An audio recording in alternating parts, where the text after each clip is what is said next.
Salut Chris, salut, petit coup de gueule aujourd'hui, là j'ai vraiment envie de te taper mon coup de gueule sur la médecine. La médecine, ouais, parce que j'ai toujours été quelqu'un comment dire, je faisais beaucoup d'exercices réguliers, dynamiques et tout ça. Et puis au mois d'août dernier, j'ai eu super mal aux pieds, vraiment une grosse douleur, genre impossible de, comment dire, impossible de mettre le pied par terre, limite. Du coup, j'attends bien, tu sais. Et puis en novembre, je consulte. Ils me font passer une radio, ils ne voient rien. Après, en décembre, ils me refont passer un IRM parce que je le demande. Et là, ils s'aperçoivent que j'ai une fracture. Une fracture voilà, du quatrième métatarse. Bon, on s'en fout un peu, pas du pied, quoi, en gros. Un petit os dans le pied au niveau de, entre le petit orteil et puis l'annulaire. Voilà. Donc, et puis on s'aperçoit, enfin je m'aperçois que en consultant l'IRM du mois de décembre, on voit très bien sur la radio de novembre qu'il y a une fracture. Enfin, je veux dire, je suis pas médecin, mais waouh quoi. Donc du coup, je me dis, mais c'est quoi ces conneries? Bon, voilà. Après, je demande à mon docteur de m'immobiliser le pied. Elle me dit, ah mais non, on fait plus ça maintenant, faut pas immobiliser, surtout pas. Il faut prendre des béquilles et tout ça, machin. Donc re-examen. Et puis au bout d'un mois ou deux, je prends des béquilles. Parce que vraiment, enfin voilà quoi. Alors déjà avant les béquilles, j'étais quasiment immobilisé à la maison, je pouvais rien faire. Même me lever, enfin je veux dire dès le matin, au réveil, au coucher, c'était l'enfer. Impossible de sortir mon chien et tout. Donc voilà, donc l'enfer. Donc après je prends les béquilles. Jusqu'à ce qu'on me dise de les arrêter progressivement. Attends, comment ça s'est passé? Non, je prends des béquilles. Et puis au mois d'avril, phlébite. Une phlébite. Donc voilà, donc super quoi. Et puis on me dit, écoute, c'est normal parce que quand on est immobilisé comme ça, en général, on donne des antioxydants, Bon, elle me stresse avec sa voiture. Elle fait quoi là? Vous avancez, vous y allez, vous faites quoi? Bah ouais, mais on sait pas, hein. Moi je demande, c'est pour ça. Voilà, merci. Voilà, donc perturbé. Donc des anticoagulants qui me mettent la tête à l'envers. À partir de là, j'ai les gencives qui saignent le matin, j'ai plein de sang dans la bouche, enfin bon bref. Voilà, ceux qui connaissent, connaissent. Je peux pas plus poser le pied par terre. Il faut savoir que pour une phlébite, c'est important de marcher. Donc moi, impossible de marcher avec ma fracture de fatigue et avec mon mal de pied de malade. Bah oui, de malade en l'occurrence, quoi. Donc la phlébite, ça a été les urgences, enfin voilà, ça a été une nuit aux urgences. Enfin bon, bref. Et puis mon médecin me dit alors ça m'a fait perdre la mémoire, hein. J'étais dans une situation hyper angoissée, quasiment avec le poids de la maladie sur les épaules. J'ai pété les plombs, hein. Enfin, je sais pas que j'ai pété les plombs, mais j'ai tellement angoissé que j'avais la tête vide, j'arrivais pas à me rappeler, je comprenais rien, j'étais dans un état pas possible, une espèce de dépression mais de malade, qui avait déjà commencé un peu avant, hein, avec le fait que j'étais immobilisé et que je puisse plus faire d'exercice. Donc en juillet, j'arrête les anticoagulants. Et puis en septembre, je les reprends d'urgence. D'après mon médecin qui me suit, un médecin oncologue, parce que oui, bien sûr, je te passe le truc, mais on m'a fait 15 millions d'analyses de sang, de cancer, de machin, de trucs. Donc voilà un petit peu pourquoi c'était tellement anxiogène. Donc si tu sais pas ce que c'est que d'être dans l'attente d'analyse et de voir ton corps qui part en couille, et t'es face à toi-même, quoi. T'es face à rien, il y a rien pour te raccrocher, quoi. Rien, quoi. Enfin, je veux dire, t'es face à ta putain de mort, quoi. Donc voilà. Donc reprise des anticoagulants en septembre. Et puis donc bon, ça allait mieux, mon corps était plus habitué, mais j'ai déprimé quand même parce que je pensais m'en être sorti de ça. J'avais le pied énorme, enfin bon, dès que je faisais un petit peu d'exercice, j'avais la jambe complètement gonflée jusqu'au genou, en fait, le mollet et le pied. Bon, l'enfer quoi, tu vois ton corps qui t'obéit plus. Et donc les anticoagulants jusqu'au mois de mars, donc 6 mois carrément. Et puis voilà, puis je retourne voir mon toubib là il n'y a pas très longtemps, et je lui dis mais puis dans l'intervalle, à chaque fois que je rencontre un toubib différent, par exemple pour ma scintigraphie ou pour mon IRM, je lui dis mais pourquoi je veux dire, pourquoi on m'a pas prescrit des anticoagulants tout de suite? Ça m'aurait évité de faire la phlébite, parce qu'ils me disaient tous en général quand on est immobilisé, on prescrit des piqûres d'anticoagulants, on prescrit des comprimés. Et tout le monde le sait, quoi. Donc erreur médicale, enfin moi j'en suis persuadé, quoi. Enfin gros foutage de gueule voilà, des médecins incompétents qui sont incapables de prendre la moindre décision et qui se cachent derrière les analyses et des spécialistes, mais qui ne savent pas faire leur boulot, clairement, quoi. À part être accueillant, se sourire, avoir une certaine écoute. La compétence, excuse-moi, mais je l'ai un petit peu en travers de la gorge. Voilà, donc ça c'est pour dire ça. Et la semaine dernière, donc je vais voir un autre médecin et je lui dis mais pourquoi on m'a pas immobilisé le pied d'entrée de jeu quand j'ai fait, c'est-à-dire en septembre l'année dernière, en septembre 2022, pourquoi on m'a pas carrément mis une botte enfin je veux dire comme... Et le gars il me fait je sais pas. Alors jusqu'à présent, quand je posais une question au médecin, ils se couvraient un petit peu les uns les autres en disant oui mais machin, mais tatati, mais c'est pas tout le temps, mais... Et lui il a carrément dit je sais pas. Et ben moi non plus je sais pas. Et ça me fait chier d'être suivi par des médecins qui en ont rien à foutre, parce que ça c'est ma gueule. Mais ça pourrait très bien être celle de ma fille, où ma mère, elle rentre, la pauvre, Dieu ait son âme, elle rentre à l'hôpital pour je ne sais plus quoi, elle se chope un staphylocoque doré. Bon, c'est pas le seul exemple. Mon cousin aussi, qui rentre à l'hôpital parce qu'il a mal au genou, il se fait opérer, il peut plus marcher. Que des conneries comme ça. Que des conneries. Et j'en viens à me dire, mais on se foutrait pas un petit peu de notre gueule, cette espèce de façon de soigner les gens là? Est-ce que c'était pas plus pratique, par exemple, quand on a une fracture de plâtrer? Moi j'étais gamin, j'ai été plâtré 15 jours, 3 semaines, 1 mois, je sais plus. Et après t'en parles plus. Et là ça fait 1 an que ça dure. Avec le diagnostic de cancer, de myélome et compagnie suspendu au-dessus de ma tête. Tu vois le délire. Donc voilà. Donc donc la médecine quoi. Cette merde. Dixit Céline.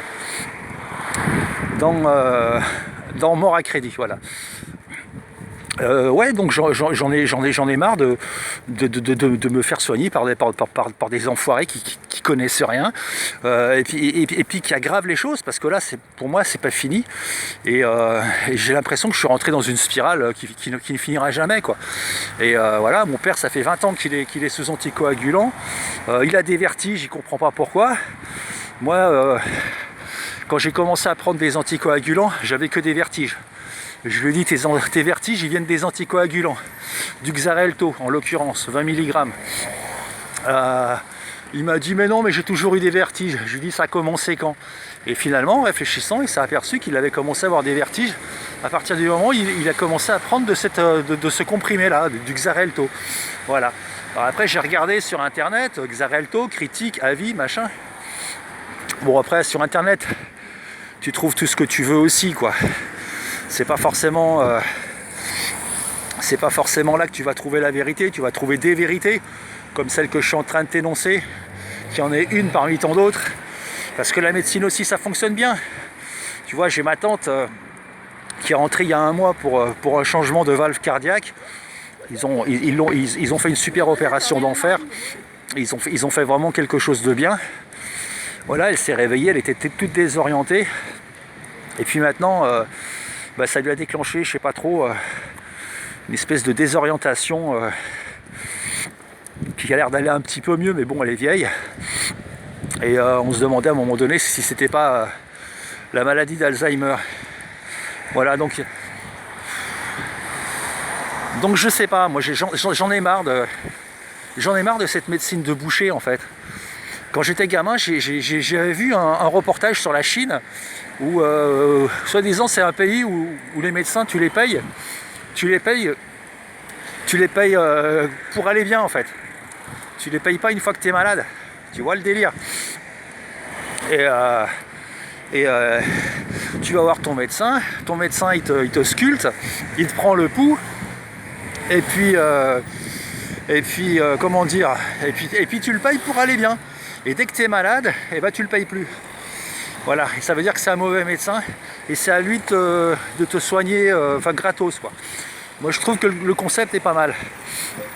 Voilà, donc je suis en train de gémir sur mon petit sort à moi, mais à travers mon petit sort d'égoïste, c'est toute une espèce de machine que je pointe du doigt, parce que je suis pas le seul à qui ça arrive, et il y a plein de personnes qui se retrouvent vraiment malades, alors qu'à la base elles ne l'étaient pas, et voilà, c'était mon coup de gueule.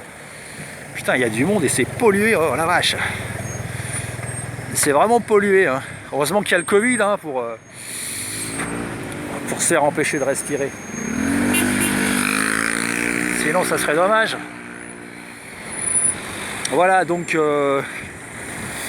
donc tout ça pour mais tiens, en parlant de Covid, mon père qui s'est fait vacciner, il s'est jamais fait vacciner une seule fois dans sa vie. Bon, il n'y a pas de polémique, il n'est pas malade plus qu'il était avant, machin, ni moins d'ailleurs. Mais voilà, il est vacciné contre la grippe et contre le Covid. Et depuis le début de l'épidémie, machin quoi. Alors qu'avant, il s'est jamais fait vacciner.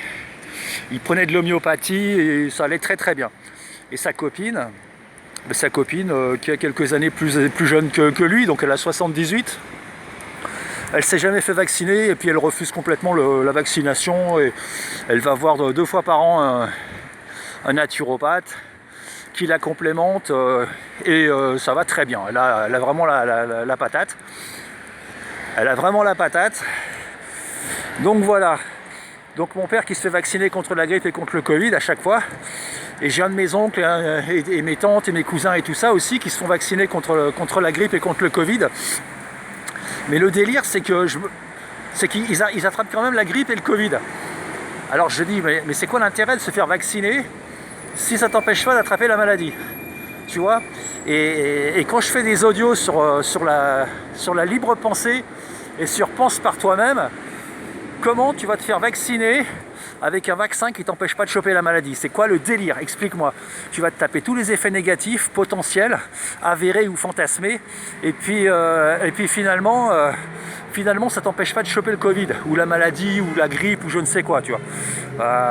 What the fuck? Je dis juste what the fuck. C'est quoi ce délire?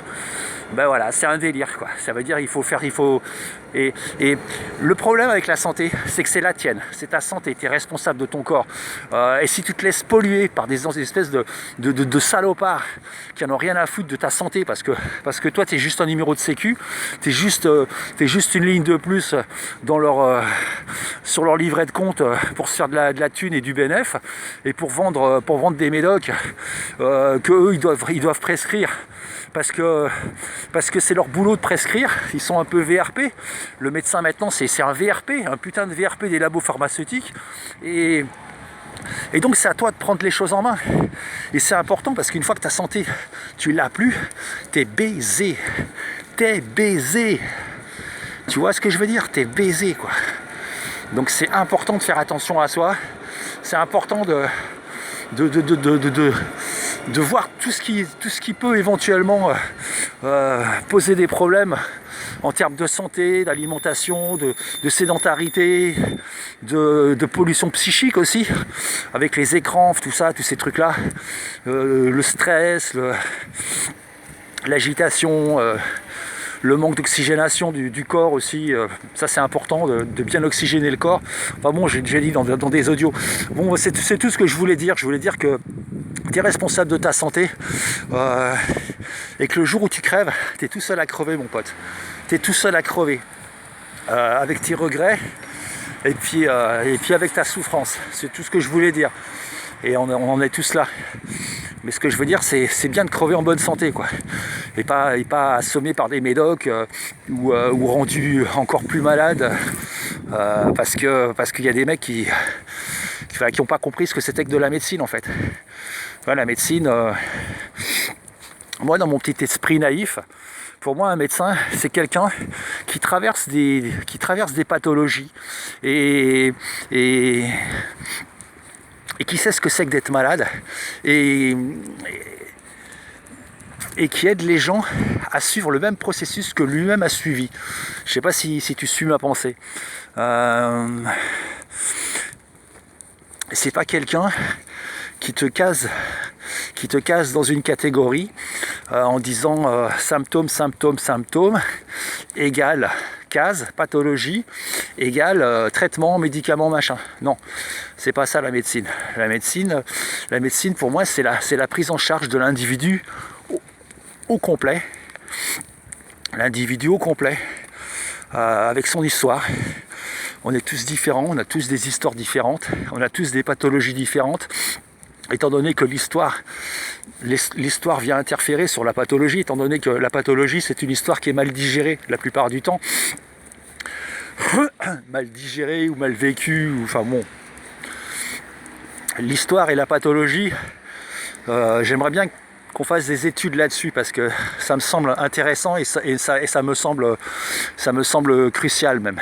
Mais bon, voilà, on est tous différents, on est tous uniques, avec des histoires uniques et le fait de se faire soigner tous de la même façon par des protocoles qui renient complètement l'individu qu'on peut être, je trouve ça dégueulasse. Voilà, je trouve ça juste dégueulasse. Après, je te passe le fait que quand tu es à l'hôpital, les gens ils sont sous-payés, tout le monde est sous-payé, tout le monde n'a pas le temps.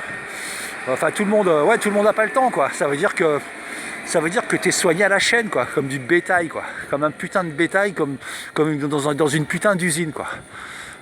Voilà, c'est tout ce que je voulais dire. Et là, on n'est pas dans les EHPAD, là, on est dans les hôpitaux.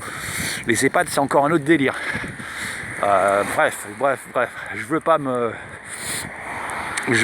m'étendre là-dessus. Donc c'est tout ce que je voulais dire. Voilà. Fin de cette vidéo. Abonne-toi si tu aimes, si tu es d'accord, si tu as quelque chose à dire, dis-le. Moi, je serai là pour t'écouter, pour te répondre.